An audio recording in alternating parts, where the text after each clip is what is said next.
Shalom teman-teman, apa kabarnya? Tentu dalam penyertaan Tuhan yang sangat luar biasa. Di kesempatan kali ini kita akan membahas tentang mengapa sih orang Kristen makan daging babi. Mari kita buka dalam Imamat 11 ayat 7-8. Demikian juga babi hutan, karena memang berkuku belah, yaitu kukunya berselah panjang, tetapi tidak membiak. Haram itu bagimu. Daging binatang-binatang itu janganlah kamu makan, dan bangkainya janganlah kamu sentuh. Haram semuanya itu bagimu. Agama Kristen bukanlah agama pemakanan daging babi. Tidak ada aturan di dalam agama Kristen yang melarang memakan daging babi, tetapi tidak ada pula yang mengharuskan memakannya. Artinya dimakan boleh, tak dimakan juga boleh. Perlu dipersoalkan untuk menjadi sebuah batu sandungan bagi kita. Memakan tidak dapat meningkatkan atau menurunkan kadar keimanan seseorang. Karena itu, dengan tegas Rasul Paulus dalam suratnya kepada jemaat di Roma menuliskan, kerajaan Allah bukanlah soal makan dan minum, tetapi soal kebenaran, damai sejahtera, sukacita oleh Roh Kudus yang terdapat dalam Roma 14 ayat 17. Artinya, makan dan minum tidak dapat membawa manusia lebih dekat kepada Tuhan, tetapi dapat juga dijadikan sebagai tiket untuk masuk ke surga. Karena itu, perlu dijaga supaya jangan menjadi batu sandungan bagi orang lain, bagi yang makan dan yang tidak makan. Jangan sampai saling menghakimi. Yang kami rasakan di hidup kami. Seperti yang disampaikan Rasul Paulus kepada jemaat di Korintus, makan tidak membawa kita lebih dekat kepada Allah, tetapi kita tidak rugi apa-apa kalau kita tidak makan, dan kita tidak untung apa-apa kalau kita makan. Tetapi janganlah supaya kebebasanmu ini jangan sampai menjadi batu sandungan bagi mereka yang lemah. Terdapat dalam 1 Korintus 8 ayat 8 sampai ayat yang ke-9. Sebelumnya Rasul Paulus dengan jelas menuliskan, segala sesuatu halal bagiku, tapi bukan semuanya bagi berguna. Segala sesuatu halal bagiku, tetapi aku tidak memberikan diriku diperhamba oleh suatu apapun. Makanan adalah untuk perut dan perut untuk makanan, tapi kedua-duanya akan dibinasakan Allah. Tetapi tubuh bukanlah untuk percabulan, melainkan untuk Tuhan, dan untuk Tuhan, untuk tubuh.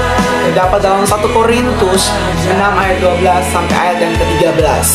Ada 2 ayat dalam perjanjian lama yang melarang memakan daging babi, dan hal ini sering menjadi bahan perbedaan antara yang memakan dan yang tidak memakan, yakni yang terdapat dalam Imamat 11 ayat 7 sampai 8. Demikian juga babi hutan, karena memang berkuku belah, yaitu kukunya berselah panjang, tetapi tidak memang biak. Haram itu bagi binatang-binatang itu janganlah kamu makan, dan bangkainya janganlah kamu sentuh. Haram semuanya itu bagimu. Mari kita terdapat lagi dalam Ulangan 14 ayat 8. Juga babi hutan, karena memang berkuku belah, tetapi tidak biak. Haram itu bagimu. Daging binatang-binatang itu janganlah kamu makan, dan janganlah kamu terkena bangkainya. Dalam Injil Markus, Tuhan Yesus berkata, apakah kamu juga tidak dapat memahaminya? Tidak tahu kamu bahwa segala sesuatu dari luar yang masuk ke dalam seseorang tidak dapat menajiskannya, karena bukan masuk ke dalam hati, tetapi ke dalam perutnya, lalu dibuang di jamban. Dengan demikian ia mengatakan bahwa semua makanan halal.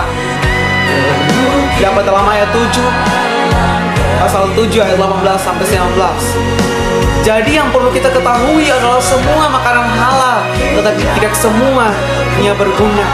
Untuk itu perlu berhikmat untuk memilih makanan yang baik dan yang bergizi untuk kesehatan. Ada ilmu kesehatan yang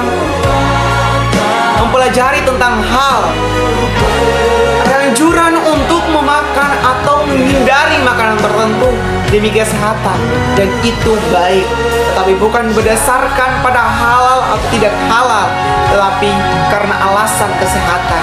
Teman-teman, pada hari ini Tuhan mengajarkan kita bahwa bukan masalah makanan yang masuk dalam perut kita, bukan masalah tentang halal atau tidak halal, tapi bagaimana kita bisa menerima itu dan kita bisa melakukannya hari lepas hari. Kita bukan membahas tentang apakah Kristen perlu memakan babi.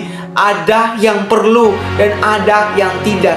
Tetapi bagaimana kita bisa menjaga toleransi itu untuk terus terjaga dan bisa menjadi hikmat bagi Tuhan. Tuhan memberkati kita dengan firman-Nya. God bless you.